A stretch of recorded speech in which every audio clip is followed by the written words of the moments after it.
On today's Trophy Kids, we got a great show for you. We are breaking down this year's bowl season and giving out our picks. So let's go. And welcome to Trophy Kids, presented by Bad News Media. It is December 20th, and we are in the thick of things now. Bowl season is upon us, which we are going to be getting to our picks and predictions coming up here later in the show. But first, we lead in with an announcement today that must have set off a howitzer outside the NCAA building. The fire alarms have been going off for a while, but James Wiseman headed to the NBA, leaving college, signing an agent. We all lost today in not being able to see James Wiseman play, but this is disastrous for the NCAA. James Wiseman basically said, fuck you today to them for giving him a 12-game suspension. I think it was 12 games. Saying he had to pay basically an $11,500 fine back in the form of a charitable donation. And he said, fuck that noise. I'm out. Here is why this is disastrous, Tim.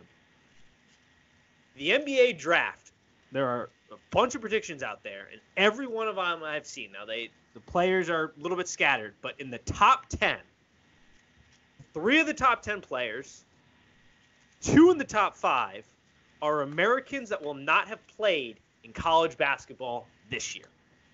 That's a problem for the NCAA. It's a wild thing. Good for James Wiseman. Bad on the NCAA in this one. This is kind of how I feel on this. This is where I land. It's kind of how I felt for a little while on the NCAA, especially with basketball, because you're more out there. You're more well known. I mean, you're not behind a helmet. The NBA stars are out there. Their faces are out there. They're more well known than NFL players just because they don't wear helmets during the game as well. And these college kids can't profit off of sometimes their most profitable time, because if they're a top 50 NCAA athlete, they could be worth a ton of money to the school and a ton of money to themselves, but they're not allowed to make any money. And if you're that number 40th athlete, you're not even going to be drafted in the NBA. Yeah, no, I mean 100%. Here's why it spells disaster for the NCAA and the way I'm thinking about it. What this year shows, and RJ Barrett's the one that sort of everybody I've seen has LaMelo Ball and James Wiseman in the top 5. Going in the top Hampton. 5. RJ Hampton, sorry. I keep saying Barrett. RJ Hampton. He's somewhere in the top 10. I haven't seen a real consensus, but somewhere in the top 10, he's probably going to go. That shows every kid coming out of high school, top talent, that you can go abroad for a year and you still can get drafted high. Now, the NCAA will never be dead because that is not going to work for the vast majority of college basketball players. And the argument's still there that the development they can get from the coaching standpoint is much higher in college if you go to, say, like a Duke under Coach K, or you go to Michigan State, which isn't having a great year, obviously, but getting coached by Tom Izzo, or going to UNC, or any of the various colleges, that the developmental part is still better than if you were to go to Australia, for example, where LaMelo and RJ play right now. The argument, though, there about going that is you can purely focus on basketball, which most college basketball players do anyway. They don't really go to class, but they do have to show up every once in a while and do some things. Their pure focus is basketball. They get paid for it, and they get to adjust physically to actual grown-ups instead of a bunch of 18-year-olds.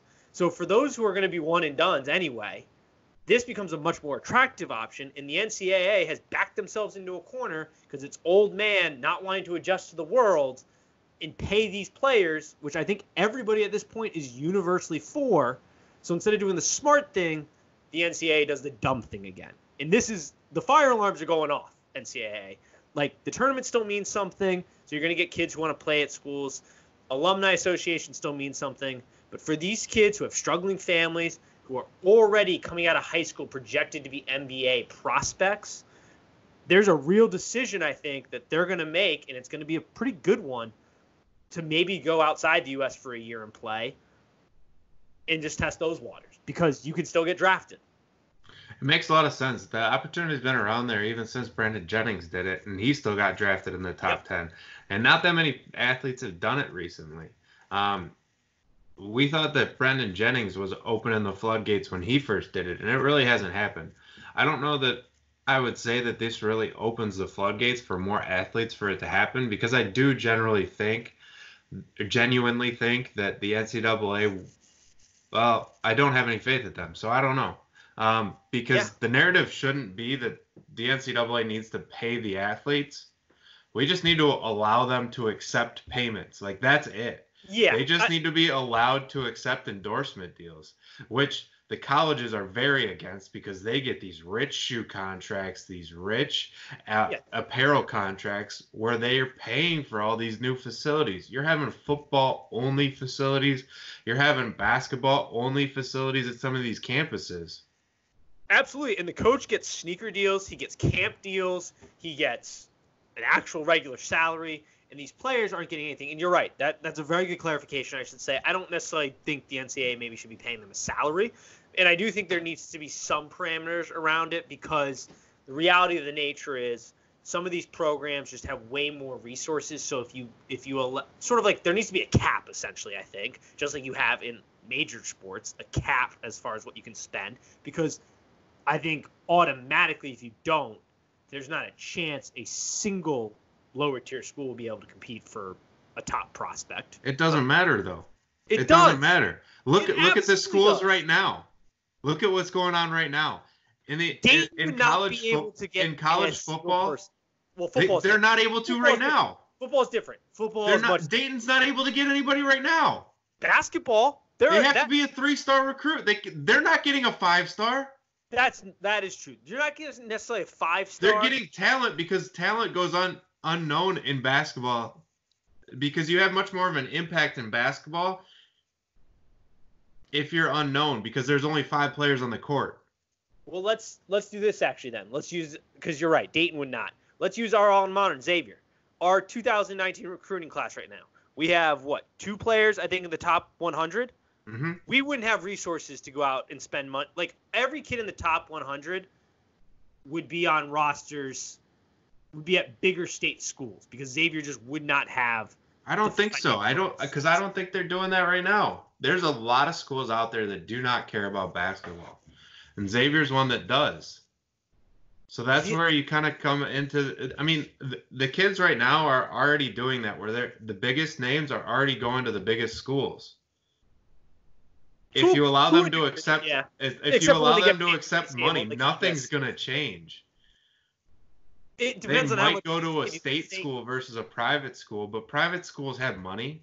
They do have money, but the pure breadth, it's the same reason you have a salary cap in every sport except for baseball, because you try to make the playing field somewhat leveled. Because if you didn't, for example, say, and it sort of already happens in football, but to less of a degree, but the Patriots would have, their payroll could be exponentially higher than, say, the Bengals. And not that they're really competing this year, but wouldn't even be close. So the talent difference, I think, as long as you can keep a cap, it makes sense. I don't think it matters, because I think the AAU circuit as well is already screwed up enough that some of the most talented players aren't being found, and that's why you see them ending up at a Dayton. That's why Dayton's ranked so high right now, because they had Tobin, whatever his name is. Well, yeah, they're able to thrive once they get on to school and get put in some of these pressure situations. I don't think it matters, to be honest with you. I think it would. I think if you allow, same thing with like in football, not that it would matter too much, because the argument of just like not playing payers in football, because you're like, well, only certain schools will compete. In football, the disparity is like breathtakingly different. Like, every team that is good now would still stay good, except for you might see like the USC's and Miami of the world, which have some deep pockets, be able to fucking explode maybe a little bit more into the scene. USC would definitely not be getting a 70. They finished at like 75th recruiting class this year for football. Like, that would never happen if you allowed them an unlimited salary cap. They finished below Bowling Green. Yes, like no universe without a salary cap would that ever happen. But even if you allow them to pay, they're going to move right up the ranks. But yeah, I think it's a problem. The NCAA's got especially basketball. Basketball has a huge problem, because in football, which actually is going to bring me to my second point, kids have to go to college. There's no alternative, as well as physically, from a developmental standpoint, they are in no shape or form ready for the NFL. Unless you're Trevor Lawrence. Yeah, the like one in a bajillion kids. And the reason why I think in the past, where you've seen this with like the Kevin Garnett's or the Brandon Jennings, it's only been one player. You're going to have 3 this year in the top 10. And as the more and more that becomes realistic, especially within the age of social media, especially in the age where kids are more out there, they're going to be able to be recruited by international teams to come play for them as an option, because international teams know exactly who you are without even having to travel to the States. You can just log on to YouTube and see a kid's highlight reel or AAU game. I think it's going to become more of a problem if they don't get on the wagon. I do want to just bring up this because Danny Cannell had a take. Well, I agree with this for the most part. He goes, why do we make kids play college athletics when they don't want to be there? Let them turn pro out of high school. Okay, for most sports that makes sense. He thinks that should apply to college as well. He thinks that college football, football. I was going to say college, yeah. That's literally what he said. Yeah, I agree with him on most sports. Like baseball, probably okay. Basketball, probably baseball, okay. You are allowed to. Baseball, you're already allowed to. Hockey, same with hockey, you're allowed to. Yeah, probably everything. Allowed. Yeah, you're good there.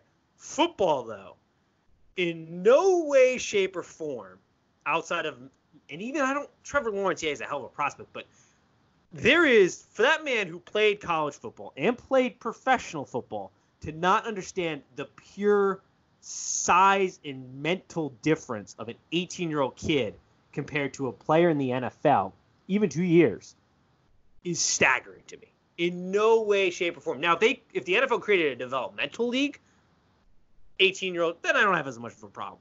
But for kids, and if an NFL team I just think that is a recipe for disaster for kids to get incredibly hurt physically.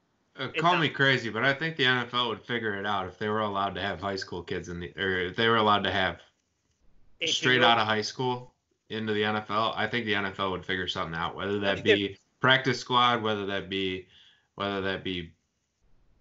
they would create their own developmental league. I think they would figure it out. There's enough money in the NFL that, granted, there aren't that many smart people in the NFL, but. And a lot of the arguments came down to like, well, you can get hurt in college, and it's like, yeah, I understand that, but there's also a reason we don't let elementary school kids play with high school kids. Like, it's just the difference between, look at any incoming freshman recruiting class in football. Take a snapshot of what they look like physically this year, and then look at what they look like 2 years later in the gym with a college football team. It is a staggering difference. And then look at them when they get to the NFL. It's an even bigger difference. Now, there are those absolute freaks out there that physically could probably handle it, but they are far and in between.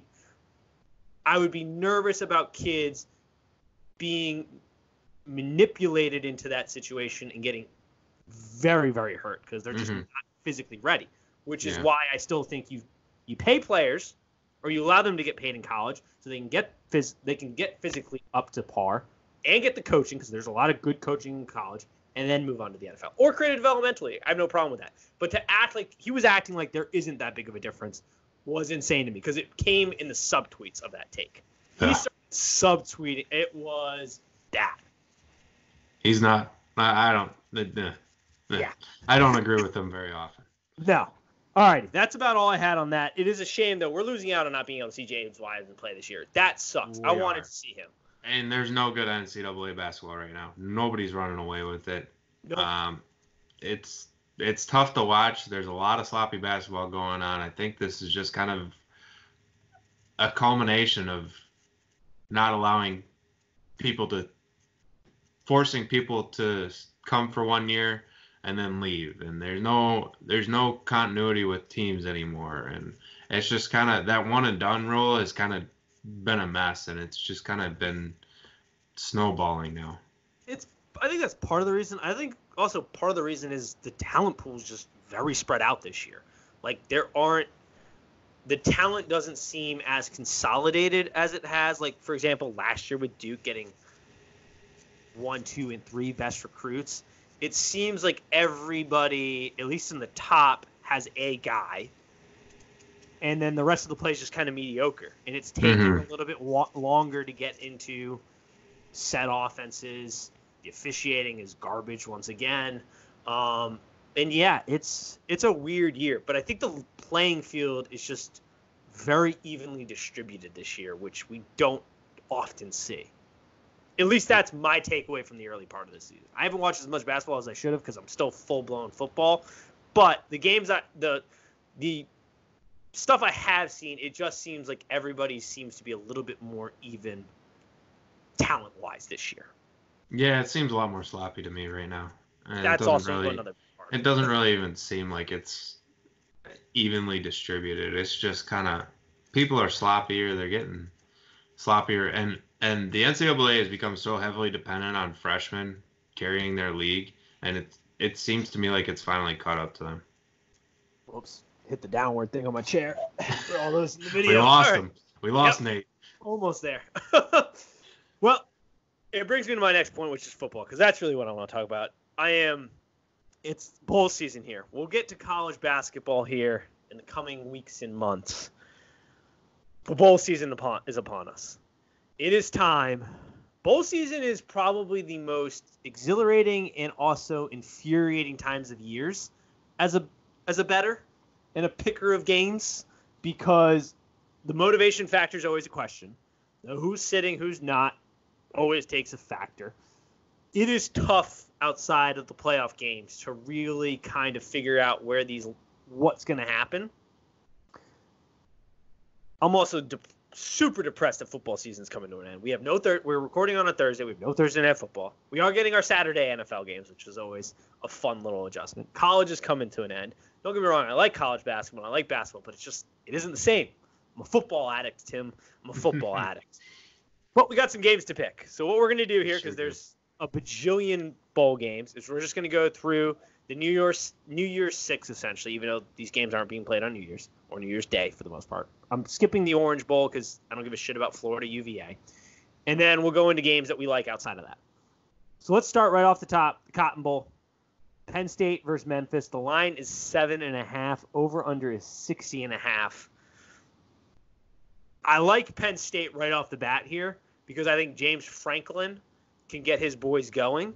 And I still think because James Franklin can get them going, I didn't see any major players not playing this. I'm liking Penn State at 7. I don't really love Memphis. I don't really love Memphis either. I don't really like Memphis, especially with their coach leaving, Mike Norvell being hired away. I will agree with you. I just wanted to confirm that. I couldn't remember. Yeah. I knew I saw it. He's gone. So I had to give a quick little Google search. But with the coach being gone, although sometimes in my mind that does make the team play up for one last game. But I do think Penn State feels like they still have something to play for. And James Franklin will figure it out. Yeah, I feel like this is a spot that I'm leaning towards Penn State. Yeah, I feel like Penn State, because that's the other thing. Like we said, motivation's a big problem with a lot of these games, and you see it all the time. Like last year, Georgia, Texas, I think Georgia came out super flat, and Texas took advantage of it because that was a big game for Texas, which we're going to get to here in a moment. But I think Penn State knows that they aren't the best and biggest thing in the Big Ten, and that this game actually still means something for a lot of these guys because a lot of them, I don't think I saw any but major players sitting. So I think they get up for this game. I like 7.5. Next game. We should just, because I mentioned Georgia, Sugar Bowl. Georgia versus Baylor. Last year, Texas came out, beat them. They said they were back. They are definitely not back, not even close. Georgia versus Baylor. Baylor's +6. Over-under's 41.5. Do we think the same thing happens this year and Georgia just lays a flat egg? I do. I don't have any faith in Georgia in big games either, and especially in something like this when there's so many NFL prospects on that Georgia team. I don't really think they care about this game. I think Baylor does. Yep. The tackle's already said he's out because he's a top 5 pick, or at least top 10. We'll see who ends up drafting the top 5. That will determine a lot of that, but he's out. I'm with you. I like Georgia a lot. They're a great program. Motivation's a problem here. Baylor, this means something to Baylor because Baylor is a team that is trying to show that their program is back. This is for future recruiting classes. This is Matt Rue, not Matt Rue. The Baylor team, I think, focuses a little bit better in this game. Matt Rule, sorry, got it. I was gonna say, I think it was close. Yeah, I was like, God, I know I messed it up, but it's Rule. Yep.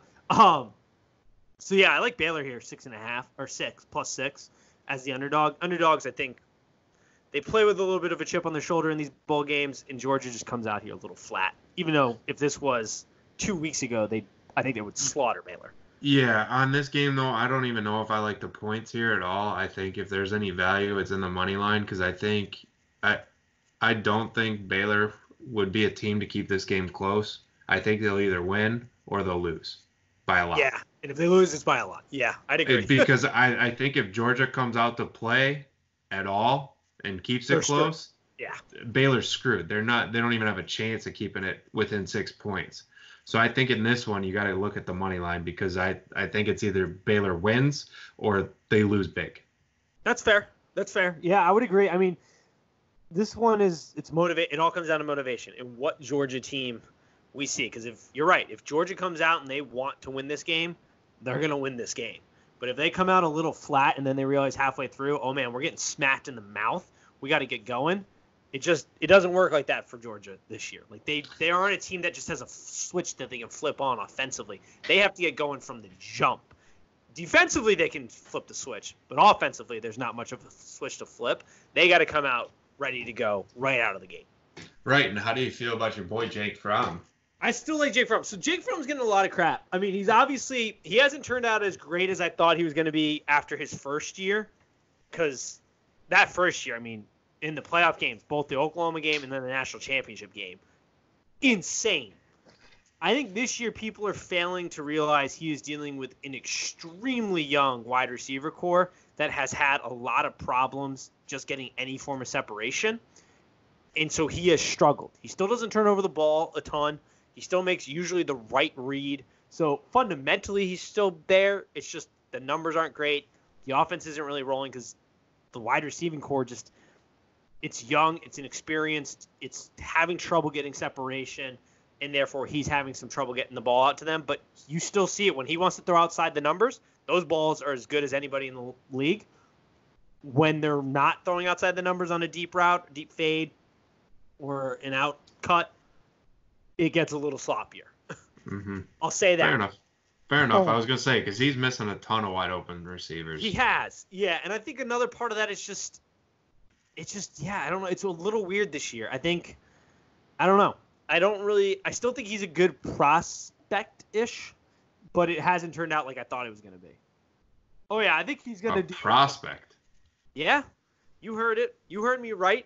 If he finds himself a team that I think he'll probably, I don't know if he'll go pro this year. I was going to say, I think he could be looking for a new job next year. No. If he goes back as Georgia, he'll be the starting quarterback at Georgia. Kirby Smart loves that, man.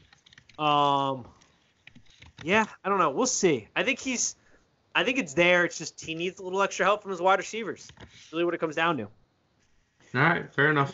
We got some bowls to get to, so I'm moving on. Let's get moving. Before we get to the playoffs, the granddaddy of them all. Playoffs? The games of games. The Rose Bowl. Oregon, Wisconsin. The line is 2.5. Wisconsin's the favorite. Over/under's 51. The Rose Bowl is a bucket list game for me for sure. Me too. Did you go during the Michigan State? No, but my wife did. Yeah, that was a mistake. You definitely should have gone out. I was a broke college kid. I tried to make it out. Fair. I couldn't get off school. I don't know. It's definitely a bucket list game. It always seems to be the perfect weather there, like light sweater or vest kind of thing. Mm-hmm. This one, it feels a little different, though, because you don't have the Big Ten champ playing in it. You have the runner-up. And you do have the Pac-12 champ in Oregon playing in it. But Oregon has been such a flaky hit-or-miss team. Like, the Oregon team that showed up in the Pac-12 championship was the team that I saw competing for a playoff spot and potentially getting a playoff spot. but that team hasn't been there week in and week out. It has shown its head every once in a while. I like Wisconsin here, I think, at 2.5, because I don't have enough faith in which Oregon team I'm going to get. In Wisconsin, I mean, they're the same team week in and week out. There's a few hiccups here and there, but for the most part, you know what you're going to get. You're going to get great running game, you're going to get good defense, and you're going to get a quarterback who struggled early in the season, but has really come on for them. So I like them at 2.5. I like that. I like Wisconsin in this one to try to get a big win to end out the season. We're going to have a little special gamble off in this one because I like Oregon in this one. Reason being, I looked at this game first. My initial thoughts were, Wisconsin. Wisconsin's going to dominate the line of scrimmage. It's Oregon. But Oregon's not the same team that they would always very good in the trenches. Run track on teams, lose to Stanford because they get bodied at the line of scrimmage. This Oregon team is very different in that regard. They beat teams up at the line of scrimmage. Yeah. No, the offensive line's good. I don't know if Wisconsin can handle that either. I don't know if Wisconsin can handle. They'll be all right. Those are some big boys up front. Those are some big corn-fed boys, but I mean, physical front. I'm going with Oregon in this one. I think Justin Herbert has something to prove still. That is a big thing. He's got to show something in order to cement his spot as the number 2 quarterback in this draft, because I don't think he'll ever beat Joe Burrow out the way that Joe Burrow's been playing, and the way that the Bengals are on the board number 1, and he's an Ohio boy. He's got all the writings to go there. I think Justin Herbert, for all of his faults, he's got to show out, and I think he will show out as much as he can in this game. Yeah, that's the big factor right there. It is, can he make teams? I think he right now is still probably the second best prospect because the class of quarterbacks this year isn't great. I mean, you got Tua, who's got a fractured hip, so see where he falls. You got Justin, you got Joe, obviously, and then it's like Jalen Hurts and then some guys towards the bottom. But I think he wants to let teams know that he is the guy that you can feel comfortable kind of drafting him. So he's got a lot to play for. It's just the rest of that Oregon team, they've been spotty, and I have backed them all year up until the Pac-12 game. I talked myself out of it. I didn't actually talk myself out of it. Herbstreit talked me into Utah before the game because I picked Utah on this show. Or I picked Oregon on this show, and then I watched the pre-show, and Herbstreit talked me into Utah, goddammit. And that was it. So that wasn't great, but I can't back him here. I'm going Wisconsin. I'm taking the big boys from Wisconsin, 2.5. We'll have a little pickoff special. I got Oregon. Wrap up the year, or the bowl season, we'll say.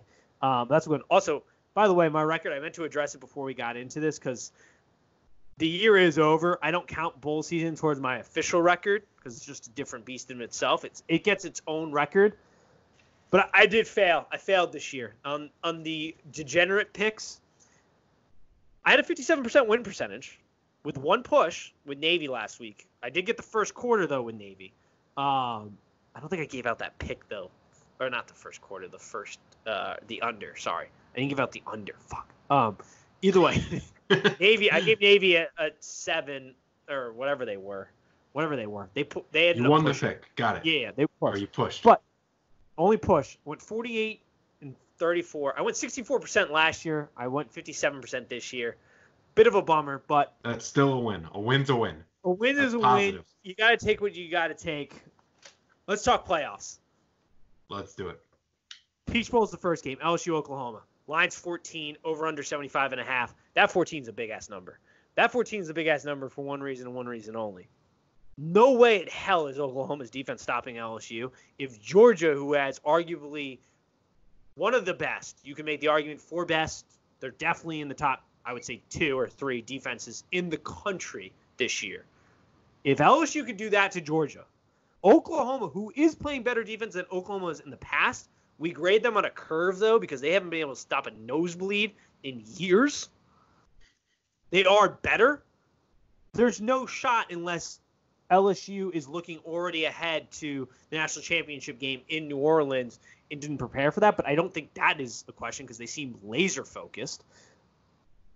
But Oklahoma's offense is going to be able to score. LSU's defense is good, but Oklahoma the last 2 years has shown us they're the same team they are for the last 2 years, that when come playoff time, they're going to put up points, they're going to get theirs, they're going to make a crucial mistake. Jalen Hurts definitely making a crucial mistake late in the game. And the defense isn't going to be able to make a stop. So LSU wins straight up. I don't know if I'm going to make an official pick. I'm going to wait on this line. It keeps going up, which seems crazy. I should have grabbed it when it first came out, LSU's favor. But at 14, that seems like a big number for a game that I think will probably end up being like a touchdown game. But LSU gets out of it just because it's going to be an offensive affair. It's a football number. Yeah.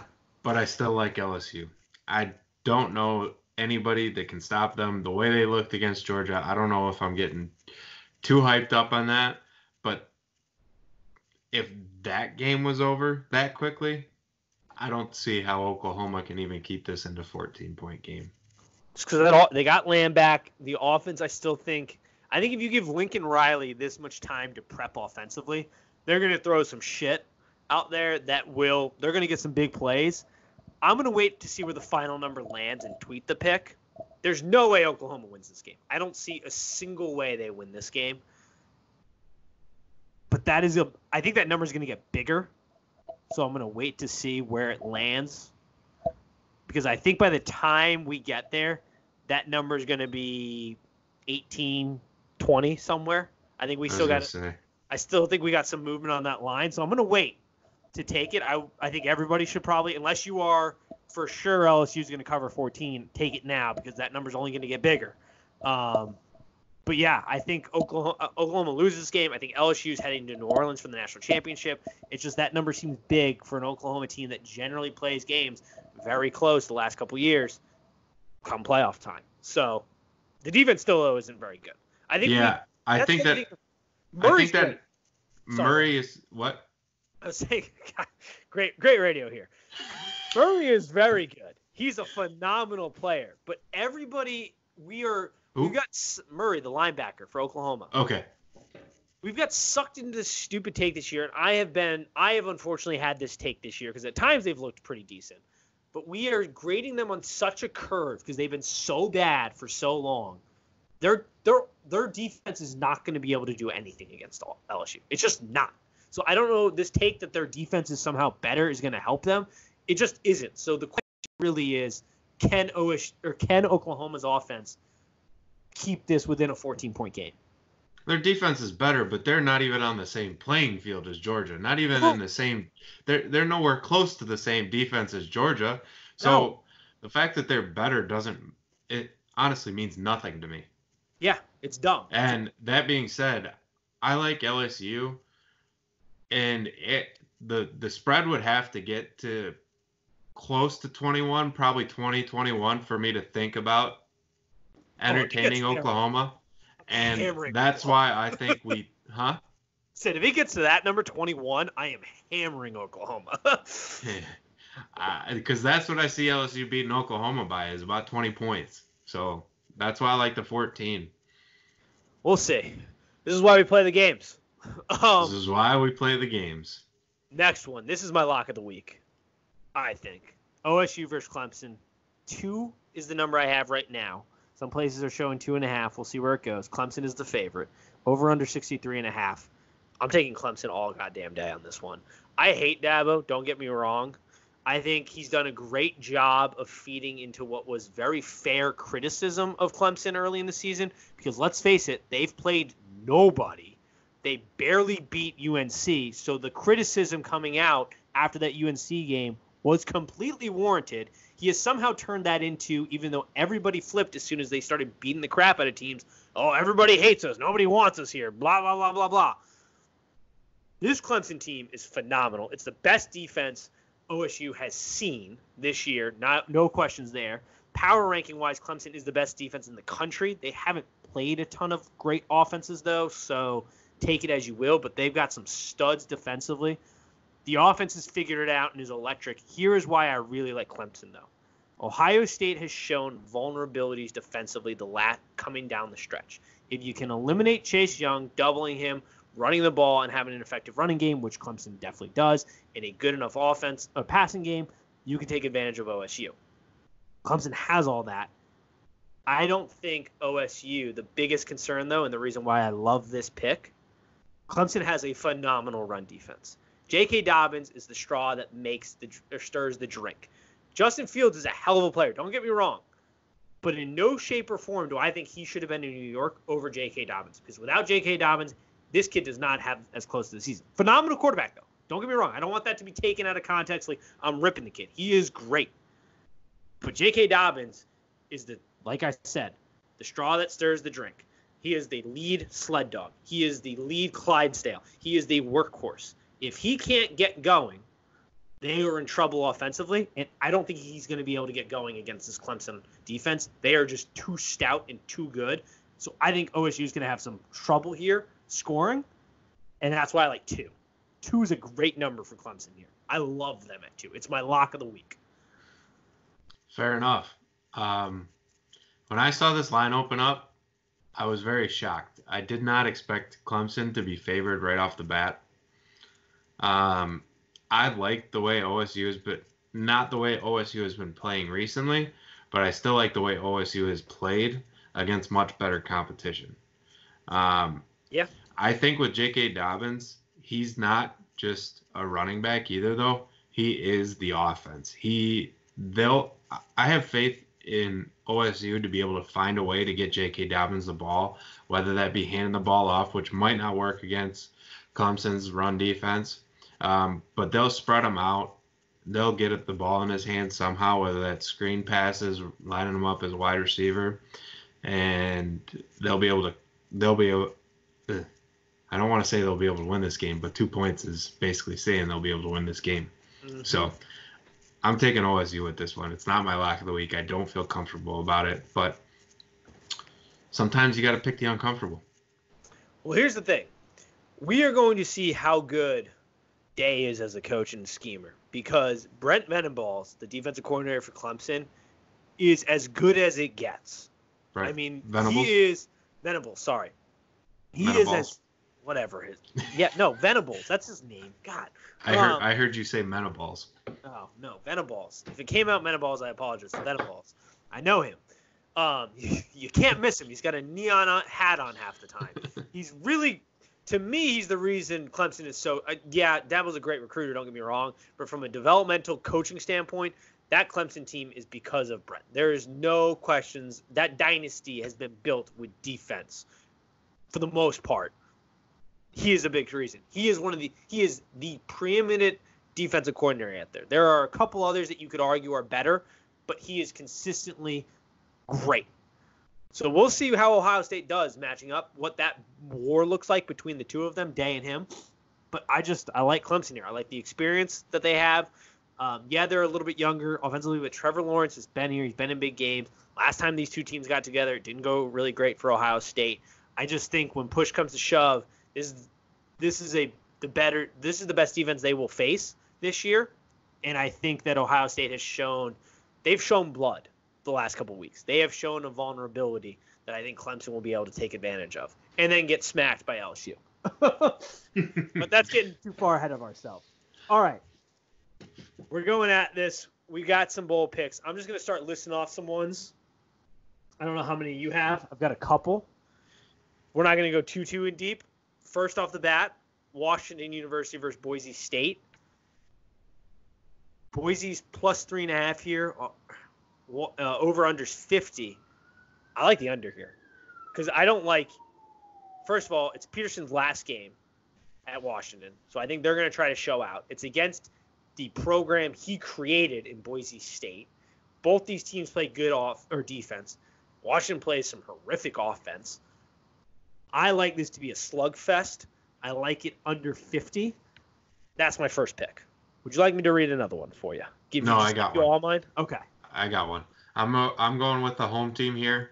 Eastern Michigan is at Ford Field. They're getting 11 points on the spread against Pittsburgh. I don't think Pittsburgh's that good. Sometimes they'll play up and they'll they'll knock a team in the mouth when they're not expecting it. But I think Eastern at home in Detroit at the Quick Lane Bowl will be able to cover an 11-point spread. All right. I don't hate that. I got another under here for you. BYU versus Hawaii. Over under 64. Quarterback play here is horrendous. It is real bad for BYU. They've been banged up all year at quarterback. Terrible. Hawaii got off to a flaming hot start this year. I mean, I was betting them late because I needed some wins because I was down. Not great at the beginning of the season. It's really great when you can count on clockwork a Hawaii game late at night. But the offense has struggled. The quarterback situation has struggled. I like the under here, 64 and a half. I think this game, it's in Hawaii. I just think the quarterback play is going to be very subpar, and we're going to not see a ton of points. We're not going to see 64 points. I got another over-under for you. I don't know if nobody else would have seen my reaction, but Nate might have just seen my reaction. My head perk up and shake and wonder what the heck I was looking at. That is the Michigan State-Wake Forest game at Yankee Stadium is set at 50. Michigan State can't score 10 points if their life depended on it. That means Wake Forest has to score 40. The spread in this game is only 3.5. There's no way they're hitting this 50 number. I'm going under here, 50 points, outside at Yankee Stadium. Yep. December 27th, going to be miserable. It's in New York. It's going to be cold. Nobody's going to want to be there. Two terrible teams. Yep. I'm with you. I saw that number too. I just left it off my picks because I knew you were going to jump on that. I didn't even look at the over-under until you said that. I was just going to take Wake Forest in the spread here. It's only 3.5, but I do not think Michigan State's any good. I'm hoping they try out some of their quarterbacks for next year because we have Brian Lewerke as a senior now, and we have nothing next year. So yeah, I don't expect them to play well. I don't expect them to put up any points. With that, under 50, lock of the week. Oh, wow. Lock of the week. I like it. USC, Iowa. Iowa's -2. We got over under 52. Look, I think USC made the right decision in keeping Clay Helton. I think that the USC team this year, had they not been so banged up at quarterback, would have been a much different team. The recruiting class definitely hurts what he's got bringing in and his chances of staying next year. But I think he's a good developmental as far as he's going to get talent and he's going to develop. Well, he didn't get talent this year, but he's got talent on the roster. He's very good at developing it from what it looks like. But Iowa is Iowa. And Iowa's defense is extremely good this year. I think Iowa pulls this one out. I don't love it, but I like it enough to go ahead and sprinkle a little on Iowa, just because offensively they haven't been great. But I think Iowa – I don't think there's a problem motivationally for Iowa here, where with USC you never really know. So I like Iowa -2. Speaking of Iowa teams, I think there's another one that I am going to pick against here, and I'm going to go with Notre Dame playing against Iowa State in the Camping World Bowl. Did Notre Dame get snubbed at all by not getting the which bowl was that Virginia got picked for? Were they eligible for that bowl? I don't remember. They probably should have been because, yeah, they have 2 losses on their record. One of them was to Georgia. They were at the end of it was like their last 5 or 6 games. Don't quote me on the exact games, but it was like a decent stretch. Their average margin of victory was 30 points. They have just been pouring it on teams. I saw this game. I don't know which way I'm going yet. I'm going to wait to see that week what the vibe is coming out of Notre Dame, because I can't imagine why anybody for Notre Dame wants to get up for this game. Why does anybody on Notre Dame's roster want to get up? I think it's a noon game too for the Camping World Bowl against Iowa State. It is. Yeah, that seems like a disaster for Notre Dame. But if the vibe seems to be, yeah, they're motivated because they want to go out one last time, which I do have a pick later down the road where that seems to be the thing, then yeah, I think Notre Dame's probably a good pick there. But I can't see it because they just have been pouring it on teams down the stretch. I like Notre Dame in this one. They're favored by 3.5 points, but I think they could cover that if they come out. This is pretty much a hit or miss. They're going to blow them out, or they're going to get blown out too. Yeah, it's going to be interesting. Let's see. What was my next one? Ah, yes. Texas versus Utah. Texas stinks. Texas is a joke. Texas is an embarrassment to football. The whole "we're back." Sit your ass down. You haven't done anything. You beat Georgia in a meaningless Sugar Bowl game last year. Tom Herman's a joke. He gets pissy about horns down. Give it to him all day, Utah. The dude's on the sideline mocking players himself when he's beating him, but he can't dish it and take it at the same time. I think Utah here at 7 is the number. Over-under's 55. I like Utah here because, once again, Texas stinks. Utah's got those 3 kids from Miami who are going to want to go out one last time. They were determined to change the culture at Utah. They didn't get it done in the championship game like they wanted to. I think that leaves a bitter mouth in the taste for these guys. They get up going one last time for the boys. They ride out, and I think they kill Texas here. You want me to go with my next one? Yeah, go with your another next one one. just like that. Minnesota Auburn. I had a hard time picking this one until I saw Derek Brown, of Auburn, saying he's coming back and he's ready to ride out. I hate Auburn offensively. The Alabama game is an anomaly because it's the Iron Bowl. I love Minnesota initially until I learned their stud linebacker isn't playing, because PJ Fleck is going to get them to be motivated to play. But Minnesota hasn't seen a defensive line like the Auburn defensive line's about to bring. That defense is so good. I think I like them at 7.5 right now because of how good and how motivated they seem to actually be able to play, with Derek Brown coming back and going, yeah, no, I'm coming back to play this game. I'm not sitting out for the NFL, even though he's a top prospect. He's a baller on the defensive line. I like Auburn just off a pure motivational standpoint, and they just have better talent. Fair enough. I'm going with I'm going. This one's weird for me. SMU literally at Florida Atlantic. Yep. It's not even at a bowl. It is, but it isn't, because it's at Florida Atlantic. It's at their school. However, Lane Kiffin's gone. Shane Buechele's there still at SMU. I'm going SMU -3.5. I think Florida Atlantic. I think this spread's only at 3.5 because they expect Florida Atlantic to play up for this game because they're at home. However, I don't know if that helps in a bowl game. I think that means you're going to get blown out.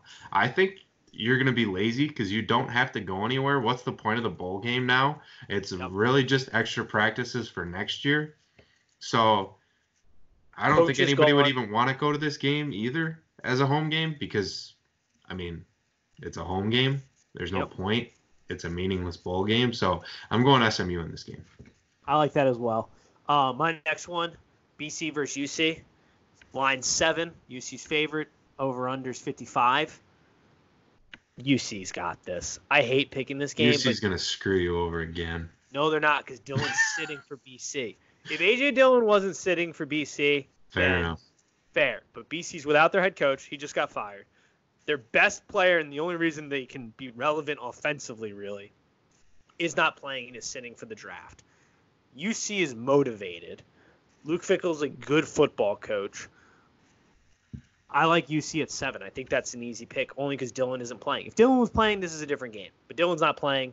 UC here at 7. Fair enough. Do you have any more picks? I got one more. Okay. Michigan, Alabama. Okay. I was going to say, should we talk about this game or not? Let's talk about this. Where do you see this going? Because I initially thought, man, I don't know if Alabama's going to get up for this. And then I remembered Nick Saban is a crazy person. Jim Harbaugh's brain is a little broken.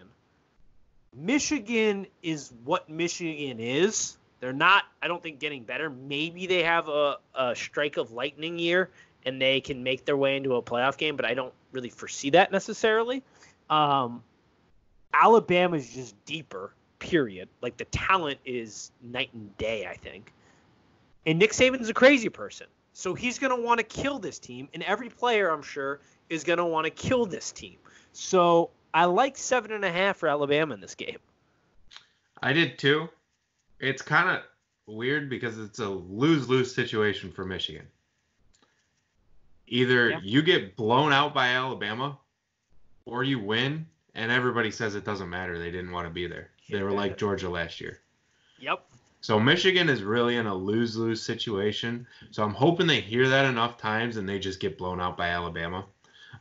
just because I would love to see them get blown out by Alabama's third and fourth string, because I don't know that their top players are going to want to play in this game. So I checked that before the game. It looks like the majority of them are playing, which I was surprised about. Wow. They are missing a couple on defense, but it looked like, I think, that they're mostly playing. Let me just double check. But yeah, I'm pretty sure they're playing, which is scary. I think it was a corner and a linebacker I saw. I can't remember their names are out. But they're playing for the most part. So that is scary. Yeah, it's literally just two starters. Yeah. And they're both on defense. That wide receiving core is going to murder Michigan. Absolutely. Now, I don't know. I wouldn't take this number just yet. I would watch it to make sure it doesn't get too crazy. But just in case at the last minute some players drop out, that's what you always have to be careful about. That's why I'm not putting any of these in until probably the day of, just in case a change of heart comes. You know, a guy twists his ankle in practice or something, or like he's running a route and he lands funny. He goes, you know what? It's not worth it. Like that realization of like, why am I doing this for a non-playoff game? Mm-hmm. I'm going to go to the NFL is still there. So I'm holding off on putting any of these in. But if it's only those two, I'm taking Alabama all damn day. Yeah, this game I don't love, but I would lean towards Alabama in this game. I think they'll blow them out, but there's also that slight chance that they don't want to be there.